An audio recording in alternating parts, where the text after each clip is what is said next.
Hey, how's it going? Zach D Productions here, and I'm here for a ranking video for you guys. Well, this is technically a re-ranking because I did rank this band's discography before on the channel, but I decided to do it again because my ranking for this band has certainly changed drastically since the last time I've done my ranking.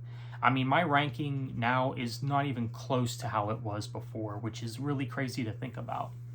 And the band is Asia, who is basically a supergroup. This band contains members of Yes, King Crimson, and Emerson, Lake and Palmer. So you got all these prog rock legends coming together, and they formed Asia. And I do think that Asia is a very good band. I think they're very underrated as well. I do enjoy most of their work. Now, even the weaker albums of their career, I still do think have their redeeming factors to them. Even their weaker albums, I think, have at least a few songs that I enjoy. So keep in mind, I will not be including any compilations, so that means no Archiva albums, live albums, or EPs or anything like that, just the main studio albums from Asia. Before I get started, though, I would like to give a shout out to Jeremy Spade, who actually recently did his Asia ranking on social media recently. So yeah, thank you for the support, Jeremy. It really does mean a lot, and I know that you kind of wanted me to re-rank the Asia discography as well, so here you go. Thank you. And my ranking is probably going to be controversial as well. I mean, honestly, this may be my most controversial ranking for a band ever, because I'm actually of the opinion that the John Payne era is better than the John Wetton era. Both eras of John Wetton, both the original and the comeback era. I don't think that his voice is as good as John Payne's, in my opinion. Now, I do like John Wetton as a vocalist. May he rest in peace, of course, but I just happen to enjoy the Payne stuff a little bit more. So because of that, you might have some ideas of where this ranking might go and where some of these albums might fall. So with that being said, we're going to go from worst to best, so let's go ahead and get started. So at the bottom, what I have last, I got to go with their latest album, Gravitus. And this album to me is just very forgettable. I mean, I think this album's biggest problem is the band just sounds tired at this point. Like, they're just a bunch of old guys, and they don't know what to do in this album, so they just put together just a bunch of randomness, uninspired material, and it just doesn't really work for them, in my opinion. Now, the song Valkyrie I do think is very good and easily the best song on the album, in my opinion. I actually quite enjoy this song, but the rest of the album doesn't really do much for me. So, yeah, probably not the best send-off album for Asia. Honestly, I think the 30 album would have been a much better send-off for the band, but obviously this exists and it is what it is. So yeah, Gravitus, I do think it's their weakest, but again, I think the song Valkyrie is very good. So next we have the album Phoenix, which is their comeback album with John Wetton coming back to the band, and like with Gravitus, this album just doesn't have a lot of memorable songs, in my opinion. I mean, yes, it does have its highlights. Of course, you have Never Again, which I actually think is a very good song, and maybe the best song on the album. I Will Remember You is not too bad either, but yeah, the album, it has its redeeming factors, but overall, not one of their best.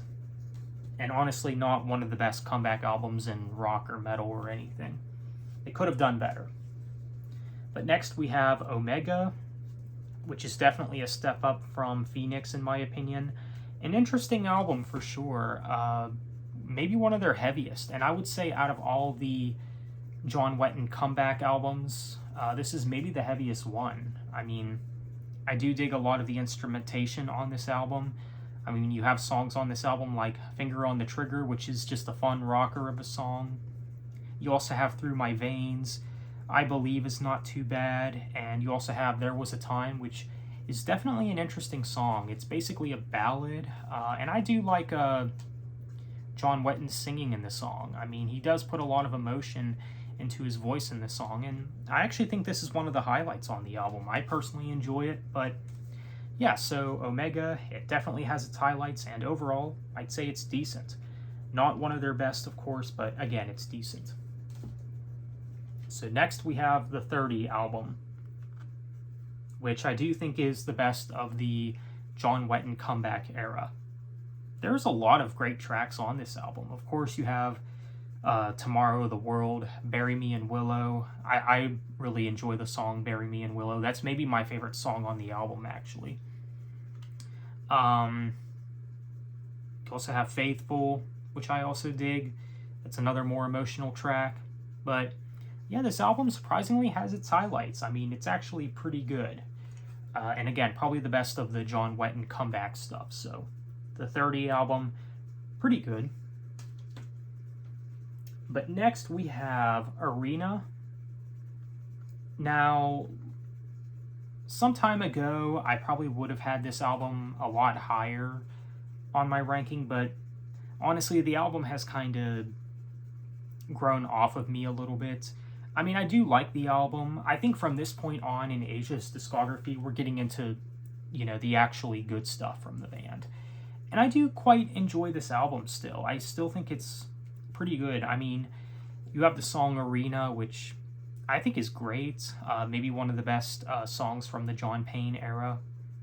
Always really enjoyed that track. Same with the song Heaven. I really like that song too. You also have Words, which is kind of an underrated song. The Day Before the War is also pretty good. It's more on the complex side of things. Kind of shows their Yes side a little bit on this album in the band's career. Kind of reminds me of Yes a little bit. I'm not sure if I'm the only one that thinks that. But you do have other songs on the album that are kind of just meh for me, like Never and Falling. These songs have just never really done much for me. I could really say the same for Tell Me Why.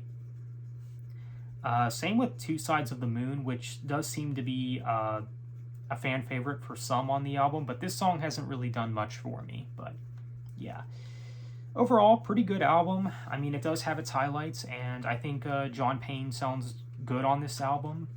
I wouldn't go as far to say that this has some of his best vocal deliveries or anything, but you know what?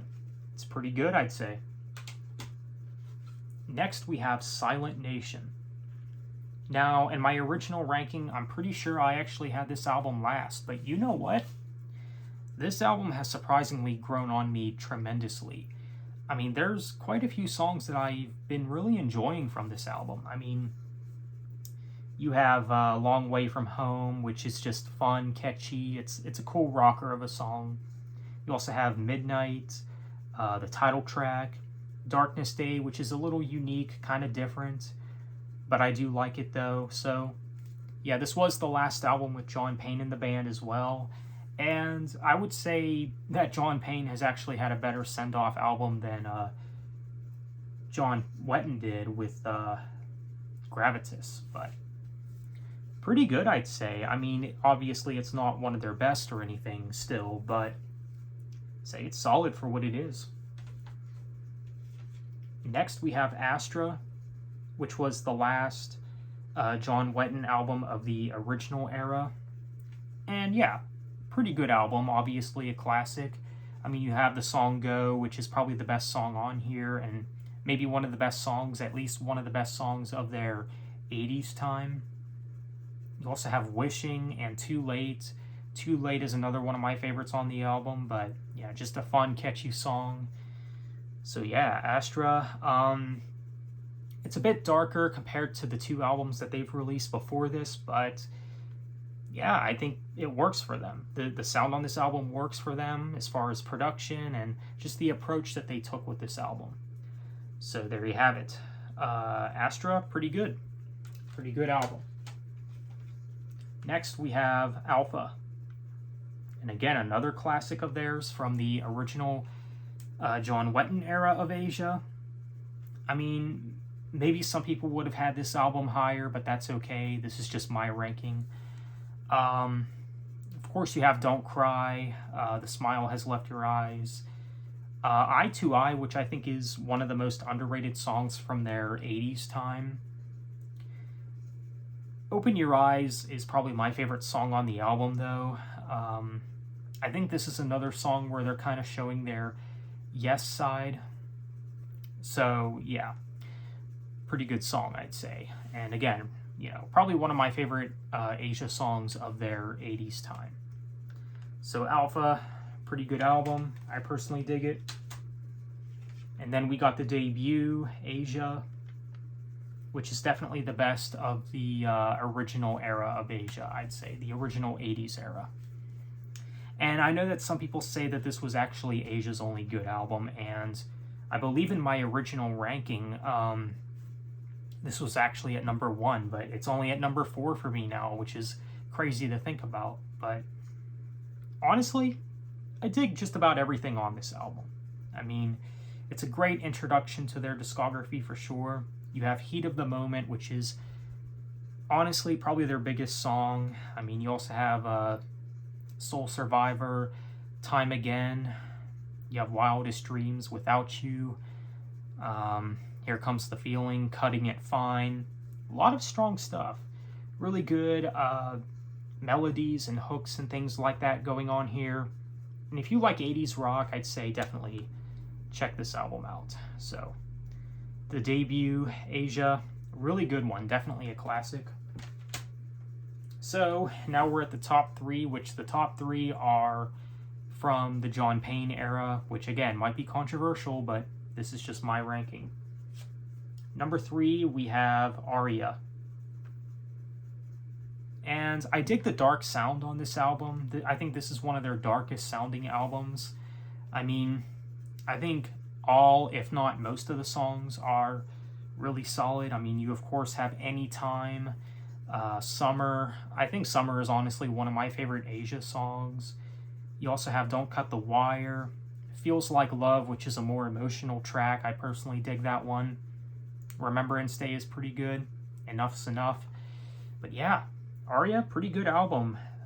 So if you have not listened to this album in a while or did not like it at first, I'd say give it another chance. It's actually a really solid album from Asia, especially from the John Payne era. This is where I might get some flack. Because, well, I believe in my original ranking, I've had this album way lower, and I never dreamt that this album would be anywhere in my top 3, let alone at number 2. But anyhow, at number 2, it's got to be Arya. Honestly, this album has grown on me tremendously. I personally dig this album a lot. This is actually one of the Asia albums I return to the most. I know, kind of shocking, right? Yeah, the Asia songs I return to the most are actually from this album. And I really dig what they went for here. I mean, come on, just take a look at some of these songs. Awake, Wherever You Are, one of my favorite Asia songs right there. I could really say the same for Ready to Go Home, a very emotional track, maybe their most emotional song that they've ever done. You also have Forgive Me, which is a bit different, a bit unique, but I personally dig it. You also have Free, which is on the lengthy side. It's like almost 9 minutes long, and I personally dig that song. You're the Stranger, Kings of the Day, and you also have Come Make My Day, also very good. Also pretty moody sounding. So I just really dig the emotion on this album. The vocal deliveries from John Payne, between that and the instrumentation throughout, it's just absolutely fantastic. And because of all of that, I really enjoy this album, and it's got to rank really high on my rankings. So Arya, really good one, really good album that I'd say is honestly overlooked, and to be honest, maybe one of the most underrated rock albums of the early 2000s. But at number 1, though, kind of had a feeling that this would be number 1. This album has no skips, in my opinion. This does have pretty much my favorite Asia songs, and that album is, of course, Aqua. And this was also the first Asia CD I have ever picked up from the band. Not the first one I ever heard, but the first CD that I've ever picked up from Asia. I really dig this album a lot. Again, it has no skips. This is the first album with John Payne in the band. And you can tell that at this time when John Payne took over the Asia name, they basically took the Asia sound in a darker direction. I mean, you have Who Will Stop the Rain, one of their best songs. Lay Down Your Arms, another one of their best songs, really catchy, and it's a fun rocker of a song. Heaven on Earth, how underrated is this song? Maybe their most underrated song. I mean, I think that this song deserves just as much attention as, you know, the fan favorites on here, like Who Will Stop the Rain. You also have Someday, which is also great. One of the heaviest tracks on the album, I'd say. A Far Cry. Love Under Fire, also really good as well. But yeah, everything, I just think that they've done everything right on this album. So Aqua, it's a great album for sure. And not only do I think it's my favorite of the John Payne era, but honestly, my favorite Asia album. So Aqua is coming in at number 1. Well, there you have it. That is my somewhat controversial ranking for the band Asia. Feel free to let me know what you think. How would you rank this band's career? Feel free to let me know. So on that note, thank you for watching and have a good one.